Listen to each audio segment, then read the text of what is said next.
sudah tercemar, airnya sudah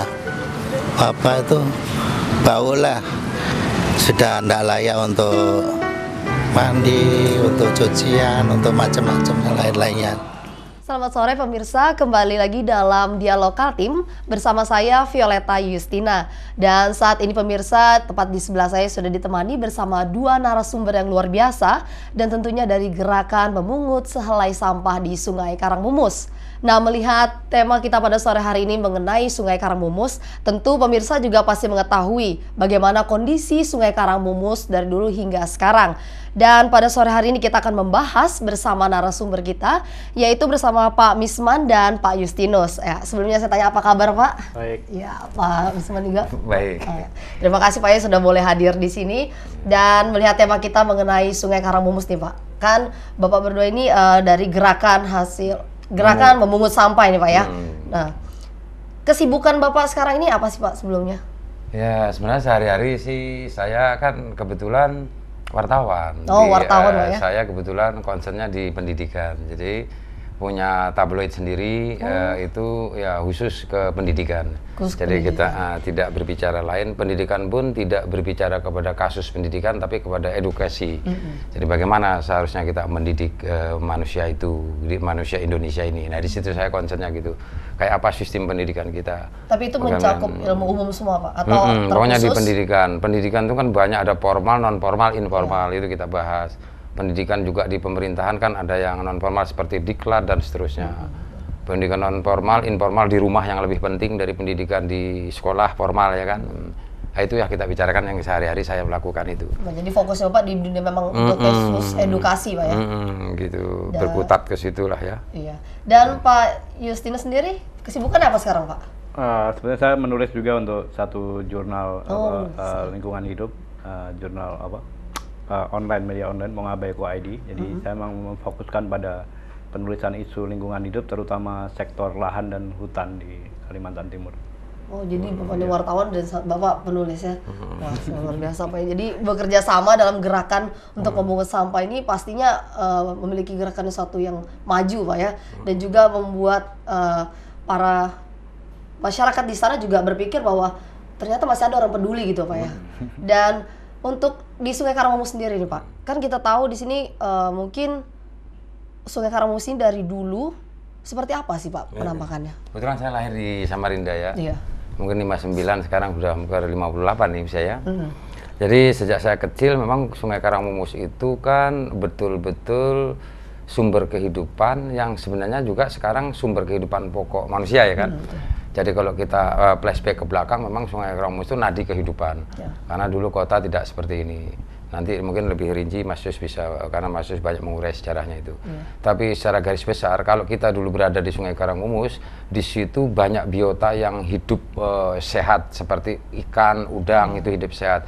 Ketika saya berusia 8-7 tahun, kalau tangan saya masukkan ke sungai, itu selalu dihampiri dengan udang-udang kecil. Oh, ternyata jernih, sang jernih Mas ya? Udang kecil menghampiri dia, jadi karena virginnya ya sungai kita waktu itu gitu.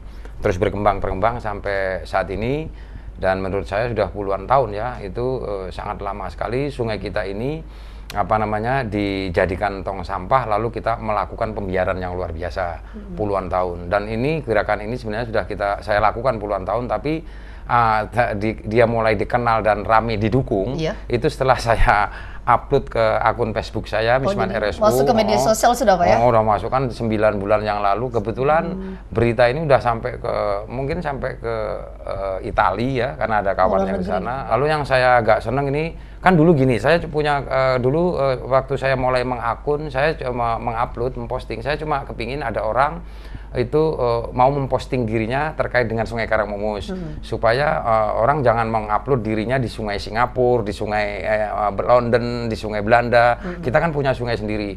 Mengupload di sungai kita kan tentu jorok ya dan kotor, tapi itulah kita bukan untuk melecehkan sungai kita, tapi untuk menunjukkan ini loh sikap kita terhadap sungai kita gitu loh.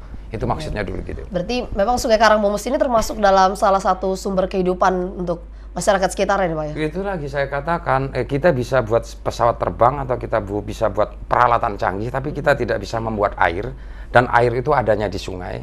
Kenapa sungai dijadikan tong sampah kita lakukan pembiaran? Dalam tanda kutip, kita memang harus belajar. Kita benar-benar nggak cerdas dalam hal ini. Saya berani mengatakan bahwa kita nggak cerdas. Kalau kita cerdas, tidak mungkin kita biarkan sungai sumber kehidupan vital bagi manusia dijadikan tong sampah kita biarkan. Anda bisa lihat sendiri, kami banyak stok gambar yang sangat menakutkan melihat Sungai Karangmus sampai hari ini. Sampai hari ini. Dan sampah bukan hanya yang terapung, sampah juga yang di bawah dasar cukup menakutkan. Peralatan alat berat aja, wah kerja berat di situ. Apalagi saya yang secara manual ya kan. Tapi perlu dicatat, gerakan mengurangi jelai sampah di Sungai Karangmus ini konsentrasinya mengedukasi secara real, mendidik orang tidak membuang sampah di Sungai Karangmus, tidak dengan diskusi, tidak dengan seminar, tidak dengan penelitian, tapi dengan memungut selai sampah di Sungai Karangmus. Sebenarnya bagi gerakan pemungut selai sampah Sungai Karangmus itu diharamkan membuang sehelai, setitik, sebutir sampah di Sungai Karangmus. Sampai tidak ada sama sekali sampah di situ, Pak ya? Jadi membangun Sungai Karangmus tidak terbatas kepada merelokasi, menanami pohon di sampingnya, menurap atau menormalisasi, tapi sikap manusia terhadap sungai itu yang harus jelas dulu. Ngerti nggak kita bahwa sungai ini sangat penting bagi kita? Anda perlu tahu segala macam kotoran yang ada di sungai panjangnya lebih kurang 40 kilo, Sungai Karangmus yang 34,7 dan seterusnya ini, itu sekitar 18 kilo yang terisi sampah itu mengalir ke Sungai Mahakam. Sungai Mahakam disedot oleh PDAM dan kita menikmatinya. Jadi jangan dikira Sungai Karangmus tidak punya kontribusi jelek di Sungai Mahakam. Itu yang kita perjuangkan. Jadi saling berhubungan itu Pak ya? Sangat erat.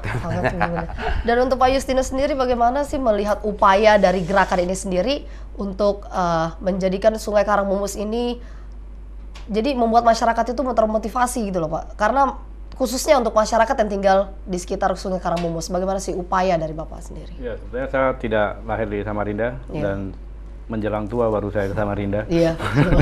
Tapi Bapak luar biasa memiliki gerakan seperti berarti peduli. Jadi pada dasarnya sebenarnya Sungai Karangmus itu adalah dari sisi sejarahnya dia adalah jantung dari kota Samarinda itu. Tapi sungai ini kemudian dilupakan oleh Samarinda. Samarinda lebih melihat Sungai Mahakam gitu, sehingga Sungai Karangmus agak dilupakan. Padahal dulu kota Samarinda itu dibangun oleh Sungai Karangmus karena kampung pertama itu adalah di sekitar Karangmus dulu adanya gitu. Dan kemudian kebudayaan sungai itu dulu sungai adalah sarana untuk transportasi, tetapi juga pusat-pusat ekonomi ada di pinggir sungai. Dulu di Sungai Karangmus itu ada tempat penggergajian kayu yang disebut sebagai wantilan ya kalau tidak salah. Itu dan banyak sekali juga usaha-usaha yang lain, tetapi kemudian ekonomi itu berpindah ke arah jalan raya, dan saya kira dari titik itu terjadi juga perubahan sikap terhadap sungai di kota Samarinda. Baik Pak, kita tahan dulu sebentar Pak, nanti kita akan lanjutkan perbincangan kita lagi. Tetap bersama kami di Dialog Kaltim.